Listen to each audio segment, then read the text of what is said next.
I'm a township boy. I grew up in a township called Vosloorus. And for you guys who are not familiar with that place, it's a little township in the east end of Gauteng. I love my township the same way you probably love where you grew up in, simply because this is where I discovered my first dream. That dream was to be a soccer player, a professional soccer player. This is quite typical for a township boy, isn't it? But what was amazing about it is that I didn't discover this dream in a soccer field, but rather in the streets. The same streets where there'd be rocks and bricks lying around. So we take these bricks and use them as small goalposts. And then we take a ball. If any of us had a ball, we'd use it. If there wasn't a ball, we take plastics, tie them together till they form the round shape. And that was our soccer ball. So nothing really could stop us from playing. And we gave this game a name. We called it Team. The rationale behind this name is that there's one team versus another team, hence Team. So I discovered that the formal English name for this game is called street football. Makes sense, but I much prefer Team, you know? It's got that thing. It's lovely. But we found innovation in the little that we have, and that's the beauty of it. Not just to play, but what this did to me is that, like many, or rather millions, of little boys and girls in townships in South Africa, it gave us the opportunity to dream for the first time. And all this was afforded by just taking what we have.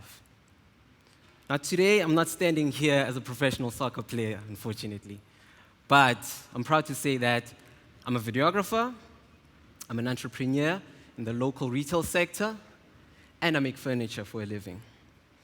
These three identities, I didn't learn all of this from formal training, but rather from the understanding that I have to use what I have and make the best of it. Now, to tell the story of these three identities, I'll start with the videography. This is something I stumbled upon during my varsity days. Now, being a student, we all know that being cool is still a big deal. And it was back then when I was still at school and before. So at that time, being a blogger was a thing to be. So I decided to join the club. I launched my blog, and it was called Sneak Peek. And what I did was document sneaker culture, South African sneaker culture. My approach to it was very simple. Each time I'd bump into a sneaker fanatic that was well-known or a celebrity that was into sneakers, I'd ask for an interview, and if they agreed, perfect. I'd take out my phone, which had a 2-megapixel camera, and I'd record the conversation. I'd take the footage, go home, edit it with the laptop, which I used for school, and posted it on YouTube and shared it via my blog. And I started. Put out my first blog post, second one, third one, and before I knew it, my blogs were reaching far and wide. And just like that, I gained credibility within the South African sneaker fraternity, and the mission was accomplished. I was cool and verified. That's it. I was happy. Now, in the midst of this cool, I finally graduated from varsity, record time at that.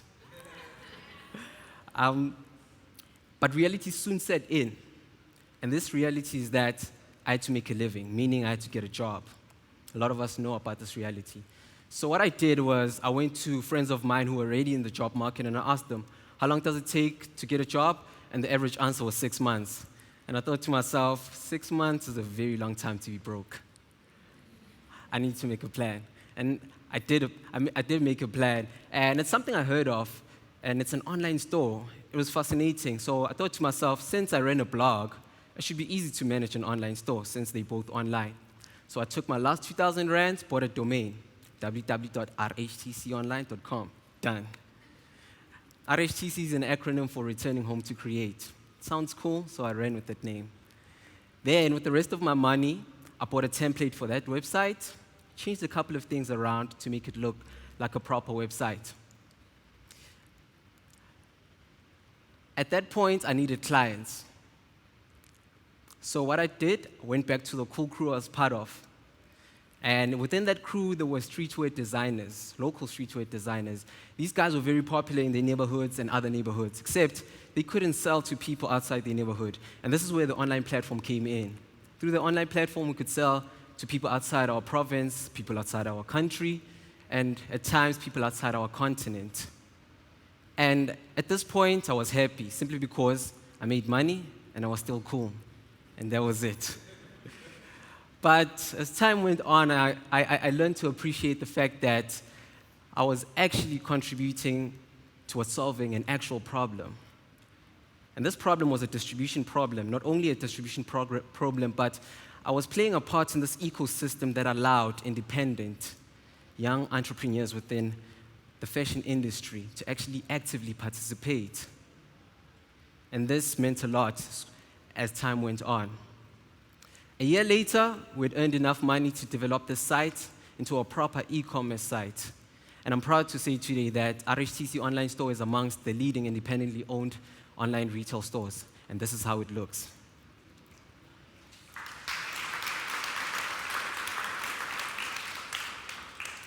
So, businesses are about solving problems. And they too have a lot of problems, and we faced a lot of challenges. 2 years into the business, we'd come to a point whereby we were not making any progression with our online sales. And this called for ground presence. So the obvious choice is to get a brick and mortar store. But we didn't go that route because of two main challenges. The first one is that we were young, we had so many ideas, so many things to do. We couldn't be confined in a small space for 8 hours every day. The second challenge was that we simply could not afford a commercial space. And this is an actual reality for a lot of entrepreneurs. So we did more research and discovered this concept of a mobile stall, a stall that you'd use to pop up anywhere. So we went to a friend of ours called Computer. Computer does store fittings. And we introduced this concept to him. He loved it, and he executed. He gave us the store that could fit into a car boot or back seat of a car and could be assembled within a few minutes and deassembled within a fraction of that time. And this is how it looked. It was amazing. So amazing that sometimes when you pop up, some people would be more fascinated over the store than the actual product that we were selling. And we took a mental note of this. Went back, did more research, and discovered that there are more entrepreneurs out there that seek the same capability. So we went back to Computer and proposed the idea of starting this business that would offer this product. He bought into it, and 8 months later, we produced a couple of products that gave capability to young entrepreneurs. This is the kind of entrepreneur that lives in a compact space, be it at home or in a small apartment. This is a type of entrepreneur that commutes using public transport. And with this product, it will allow him to have furniture that shouldn't be stored, but furniture that can be used at home, and whenever they want to retail, they'll use this very same furniture.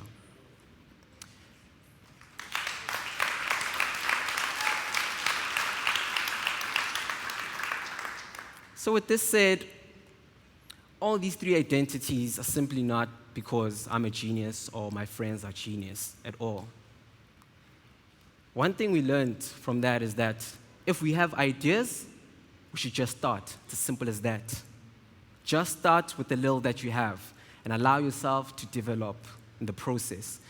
And in the development process, we should seek innovation, relevant innovation, innovation that makes sense to an African context. So that's why it's important for us here today to be like when we were kids, playing in the streets, using the bricks, using the plastics, to take what we have, find innovation within it to allow us, firstly, to participate, but not only stop there, but to construct more features, more products, to allow more of us to participate. And this is the mission that I and all of you here need to engage in. And that mission is to democratize capability.